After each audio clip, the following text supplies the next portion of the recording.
오늘 부모쌤이나 35강은 청결하지 않은 아이입니다.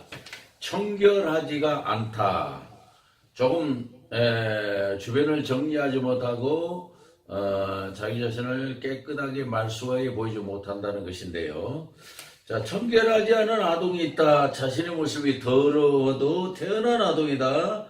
청결하지 않은 아동은 웬만큼 더러도 씻어야 한다는 청결에 대한 생각이 없다는 점을 보면 매우 특이하다고 보아야 되죠. 자, 청결의 문제는 거의 본능적인 차원이라고 봐야 됩니다. 왜냐하면 사람은 더러워지면 씻어야 된다는 생각이 자연적으로 따르게 되는데 그 청결에 대한 의식이 좀 부족하다고 봐야 되죠. 이들은 매사에 자기 주변에 더럽고 청결하는 것에 관심이 없지만 이런 행동은 단순히 감각의 문제만 아니라 또 성격적인 문제일 수도 있기 때문에 서둘러 고쳐줘야 되겠지요. 자, 그러면 청결하지 않은 아동을 본 주변 사람들로부터 환영을 받기 어려운 측면이 있지요. 자신이 청결하지 않으면 주변 사람에 부정적인 인상을 주기 때문에 그런데 이게 간단한 문제가 아니에요. 청결하지 않은 문제는 상당히 복합적인 측면이 작용한 결과이기 때문입니다.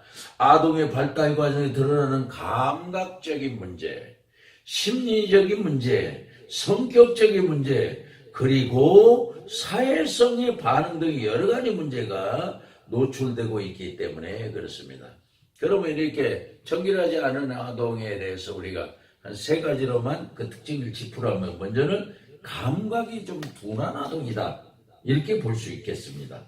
청결하지 않은 아동 감각이 둔한 1차적인 문제로 보였는데 아동이 더럽다는 것을 인식하게 되면 깨끗하게 해야 되겠다는 심리가 작동이 되지 않습니까?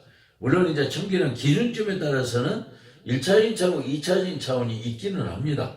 더러운 것이 가장 직접적인 관련성이 있어 1차적이라면 말끔하게 정리하지 못하는 그런 문제는 좀 2차적인 문제다. 이렇게. 그러니까 청결은 씻느냐 안 씻느냐 문제도 있지만 주변을 깔끔하게 정리하느냐 안 하느냐 문제도 관여되고 있다는 거예요. 자, 둘째는 반응성의 문제를 보이는 아동이다. 청결하지 못한 아동은 반응성의 문제를 노출하고 있다고 봐야 되는데 주변의 상황에 변화되는 상황에 대해서 자신이 적절하게 그 대응 행동을 보이지 못함으로써 생활에 나가고 있다. 자, 아동은 이 모두 그런 것만 아닌데 더 아이들은 더러워지는 것에 민감하게 반응 것이 아이들이잖아요. 근데 그렇게 좀 못하는 반응의 문제가 있다. 셋째로는 사회성의 문제를 보이는 것이다. 자, 사회성의 문제를 보인다는 청결하지 않은 아동은 주변 정리에 허술한 편이죠. 자, 아동은 주변에서 어느 정도 깔끔하게 되어서 자기 모습을 보여야 하는데 그 주변 정리에 대해서 신경을 안 쓰거나 민감하지 못하게 되면 또 의식하지 못하게 되면 이거는 이제 주변에서 아무래도 관계의 문제가 일어난다는 점에서 사회성의 문제를 보인다. 이렇게 할 수 있고 또 관계의 문제를 보이기 때문에 내가 나를 더 낫게 보이고 깨끗하게 보이고 괜찮은 사람으로 보이려고 하는 그런 노력이 있어야 된다는 것이에요. 이 세 가지 점에서 문제의 특징을 짚는다고 하면 그러면 이제 왜 이런 일이 일어나는가? 왜 청결하지 않은 문제가 일어나는가? 여러 가지가 있을 것 같지요. 그 심리적 원인을 세 가지 관점에서 우리가 정리를 해본다면 먼저는 이제 심리 발달의 관점에서 보겠다. 심리 발달, 심리 상태. 그 다음에는 이제 부모 양육 이 세 가지 관점에서 우리가 볼 수가 있겠습니다. 여기 이제 관점인데요. 자, 그러면 심리 발달의 관점에서 보자 하면 이제 어떤 것들이 있을까요? 심리 발달. 자, 청결하지 않은 아동의 문제는 심리적인 것에서 시작해서 행동적인 것으로 발전하는 특성을 갖고 있지요. 자, 그러면 잘 씻지 않으려 한다든지 깨끗하게 안 하려고 한다든지 주변 정리를 잘 안 하려고 하는 그 심리 발달은 어떤 문제를 갖고 있느냐면 먼저는 자아인식의 문제를 노출하고 있다. 자아인식의 문제를 노출하고 있고 행동 발달에 문제가 있고 그 다음에 잘못된 습관, 이 세 가지 관점에서 우리가 짚어볼 수가 있겠습니다. 자, 자아인식의 문제라는 건 뭐냐면 아동은 자아인식에 따라 자신이나 몸이나 주변을 정리하거나 청결하는 특성을 보이게 되죠. 자, 이런 것은 신체적과 심리적 측면이 개입이 되기 마련인데요. 내가 나를 인식하면서 나타나는 게 자아인식이죠. 내가 남한테 안 좋게 보인다. 또 좋게 보여야 된다. 이런 자아인식이 있어야 내 몸 매무새라든지 또 주변 정리를 하게 되는데 그것이 좀 문제가 있다라고 보는 것이죠. 둘째는 행동 발달의 문제. 청결하지 않았는데 행동 발달의 문제를 보이는데 행동의 적절한 발달은 나이에 상하는 발전이 있기에 마련인데 이게 이제 그 중요성은 청결의 중요성을 모르거나 또는 이제 태만하고 나태한 경우가 문제가 돼야 돼요. 네. 이게 이제 행동 발달이 좀 잘 안 되고 있다. 이런 아동이라면 청결을 그다지 중요하게 생각하지 않는 수가 있어요.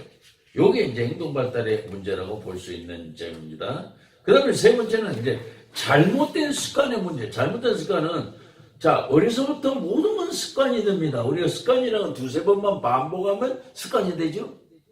그런데 이 잘못된 습관이면 씻지 않으려고 한다거나 깨끗하게 안 하려고 하는 이것은 잘못된 습관의 문제라고 보아야 돼요. 여기는 적절한 훈련이 안 돼서 그렇다. 적절한 습관이 훈련돼야 되는데 그것이 아니다. 그러면 이런 습관성에는 아동만의 사람은 누구든지 간에 습관이는 한두 번만 반복하면 쉽게 습관이 되기 때문에 씻는 습관, 깨끗하게 하는 습관, 주변을 정리하는 습관도 어려서부터 들여야 되는데 그런 행동 발달이 정상적으로 안 돼 있다고 보는 측면이죠. 그러면 이런 문제를 갖다가 우리가 심리 상태의 관점에서 본다면 조금 더 깊이 들여다보는 것이 되는데요. 이거는 이제 세 가지 관점에서 본다면 일단 정서 불안정을 들 수가 있겠습니다. 정서가 불안정하다. 그 다음에 혹시 욕구 불만이 있는 거 아니냐. 욕구 불만의 문제. 그 다음에 방어적 반응의 세 가지로 짚어줘요. 자, 그러면 심리 상태라고 하는 것은 심리에 어떤 문제를 노출하고 있느냐. 이것이 조금 큰 것으로 이행이 되면은 그대로 심리적 증상이 될 수 있는 것들이죠.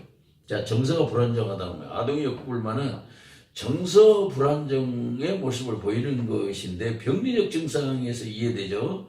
그러면 이제 아이들이 되게 이제 정서가 불안정하다고 할 때 행동 발달이 저해가 되는 것이고 또 행동 발달이 잘 안 되고 있다 할 경우에는 이 정서의 문제에 우리가 신경을 써야 된다. 그러니까 아동이 신경증을 보이거나 공포증을 갖는다면 일단에서는 정서가 불안정한 것으로 보여야 되는데 여기는 기초적인 문제가 막혀 있다고 볼 수 있는 점이죠. 어쨌든 간에 심리가 채워지지 않든지 뭐 원하는 것이 막혀가지고 있든지 그래서 정서 순환이 정상적으로 안 되고 있는 것을 우리가 정서가 불안정한 상태다 이렇게 볼 수가 있겠죠. 둘째는 이제 이 정서 불안정은 되게 보면은 아이들에게는 욕구 불만과 관계 있다고 봐야 돼요.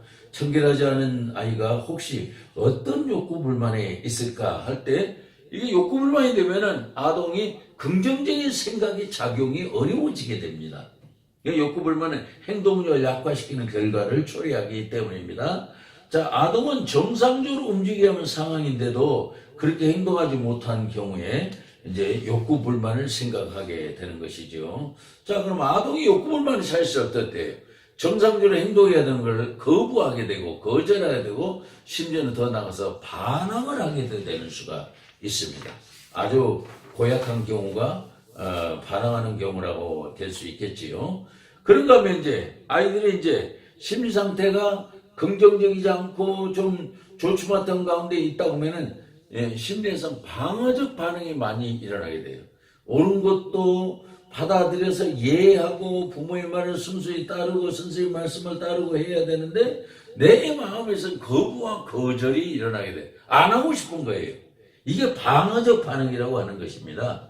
자, 방어적 반응에서는 되게 부정성에서 일어나는 것인데 이것은 깊은 무의식적인 창과 관련이 되는 것이에요.